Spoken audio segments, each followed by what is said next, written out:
ඔයත් ඇඳුම් මහන කාන්තාවක් නම් මෙන්න මේ වගේ අවස්ථාවන් වලට මුහුණ දීලා ඇති. ගොඩාක් කස්ටමර්ස්ලා කරන දෙයක් තමයි මේක. ඉතින් ඔයත් ඒ අවස්ථාවට මුහුණ දීලා ඇති. ඔයා වීඩියෝ එක අහන්න. ඇත්තටම මහන එක ලේසි කියලා කියන අයටත් මේ වීඩියෝ එක ගොඩාක්ම වැදගත් වෙයි. ගොඩක් කාන්තාවන් කියනවනේ අයියෝ ඔකට ඔච්චර ලොකු ගාණක් ගන්න ඕනද? මෙච්චර මැහුම් කුලියක් යනවද? මේක මහන්න ලේසිනේ. ඔන්න ඔය වගේ වචන කියන අය ඉන්නවා අපි අතර. ඉතින් එයාලටත් ඕක වටිනවා මේ අහනවා නම්. ඔයා ඇඳුම ඇත්තටම ඩිසයින් කරන්නේ එයාගේ ඇඟට ලස්සනට ඇඳුම තියෙයි කියන බලාපොරොත්තුවනේ. ඉතින් ඇත්තටම ඇඳුමේ අඩුපාඩුවක් නැතුව ඔයා ගොඩාක් මහන්සි වෙලා කැපවීමෙන් මේ ඇඳුම ඩිසයින් කරලා දෙනවා. දුන්නට පස්සේ අර කස්ටමර් ඇවිල්ලා ඒක පිටෝන් කරලා ඇඳලා ඇත්තටම එයාට අඩුපාඩුවක් නැහැ. එයාට ඇඳුම ලස්සනයි. ඇඳුම ලස්සනට තියෙනවා. ඒත් හැබැයි ඔයාට දැන් මිල ඔයා සඳහන් කරන ඔයාගේ මැහුම් කුලිය ඔයා කියනවා. අනේ කිව්වට පස්සේ එන ගැටලුවක් තමයි මේ මහන්න දීලා ගිය කස්ටමර් එයාගේ ඇඳුම එයා කියනවා මේ ඇඳුමේ අඩුපාඩු තියෙනවා. මෙන්න මේ අඩුපාඩුව මේක මේ විදියට නෙමෙයි මම මහන්න කිව්වේ. ඔයා මහලා තියෙන්නේ වැරදියට. ඔන්න ඔය වගේ චෝදනා මේ මහන කෙනාගේ පැත්තට අනිවාර්යයෙන්ම එනවා.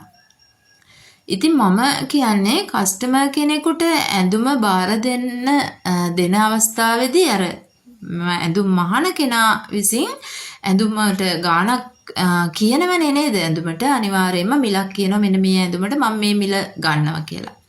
සමහර අවස්ථාවලදී එයා දෙන ඩිසයින් එක එයා ඇඳුම බාර දීලා ගියාට පස්සේ නැවතත් වෙනස් කරන අවස්ථා තියෙනවා.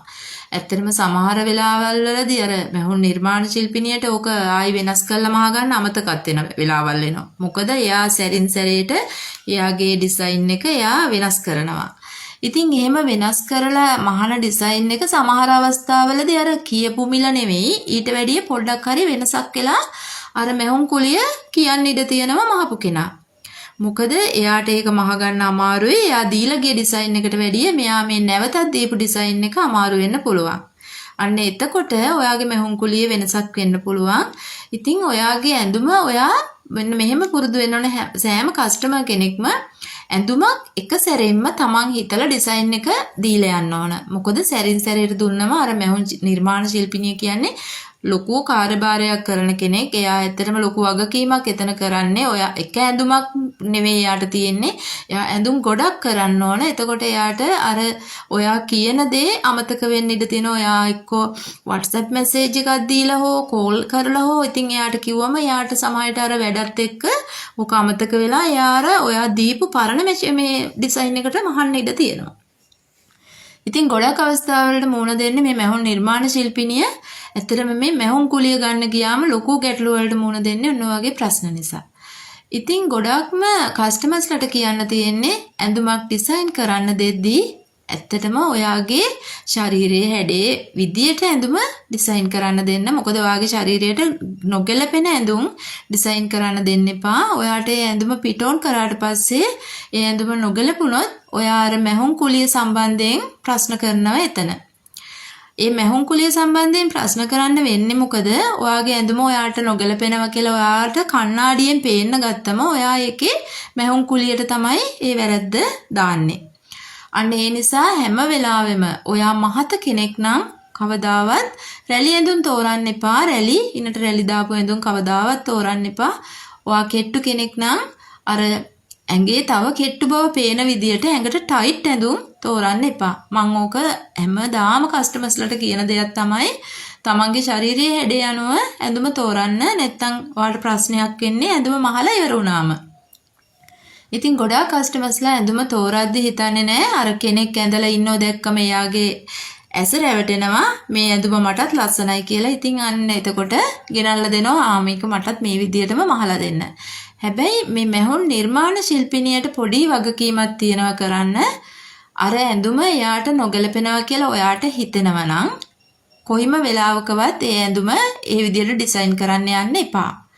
එයාට අනිවාර්යයෙන්ම ඔයාට වගකීමක් තියෙනවා තේරුම් කරලා දෙන්න. ඔයාගේ බඩෙන් වැඩි, ඔයාගේ මහත වැඩි, ඔයා කෙට්ටු වැඩි. ඒ නිසා ඔයාට මේක මැච් වෙන්නේ නැහැ. ඔයාට මේක ගැලපෙන්නේ නැහැ.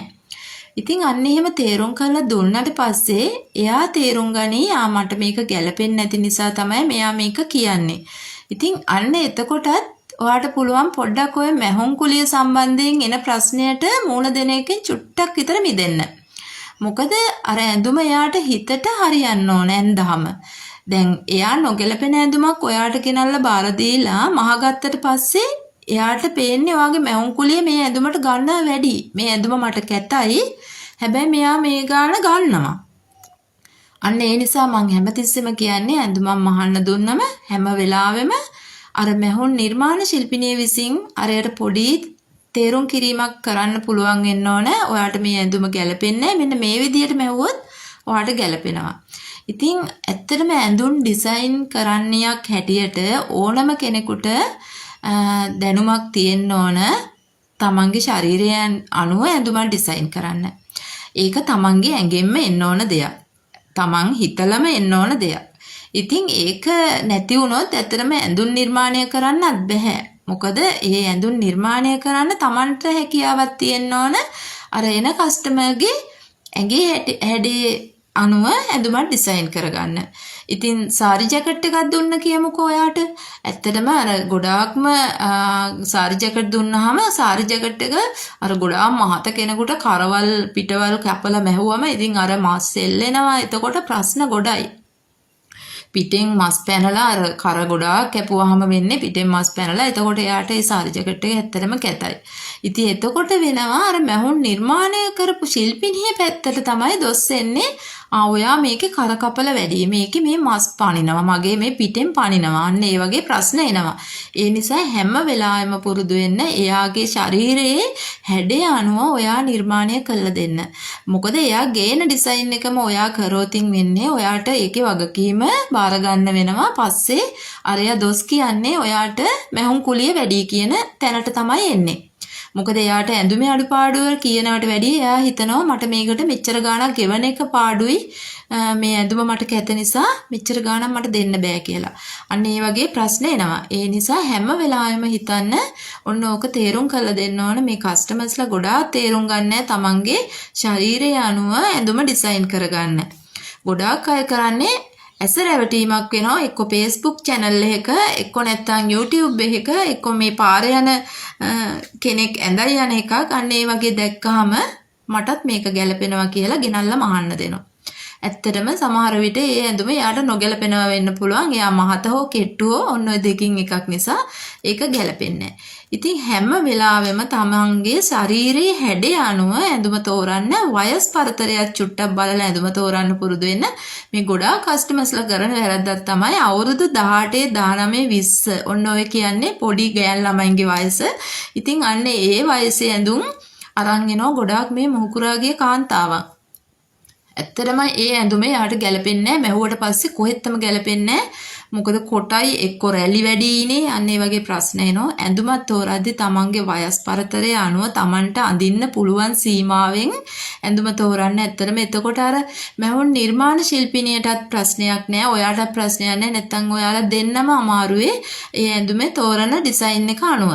ඉතින් ගොඩාක් දුරට මේ කාන්තාවන්ට කියන්න තියෙන්නේ තමන්ගේ වයසත් එක්ක හරියන විදියට ඇඳුම තෝරන්න.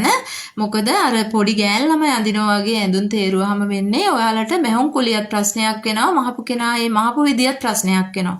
අන්න ඒ නිසා හැම වෙලාවෙම මැහුම් නිර්මාණ ශිල්පිනියට වගකීමක් තියෙනවා. ඔයා මැහුම් නිර්මාණ ශිල්පිනියක් නම් එන කස්ටමර්ව දැනුවත් කරන්න.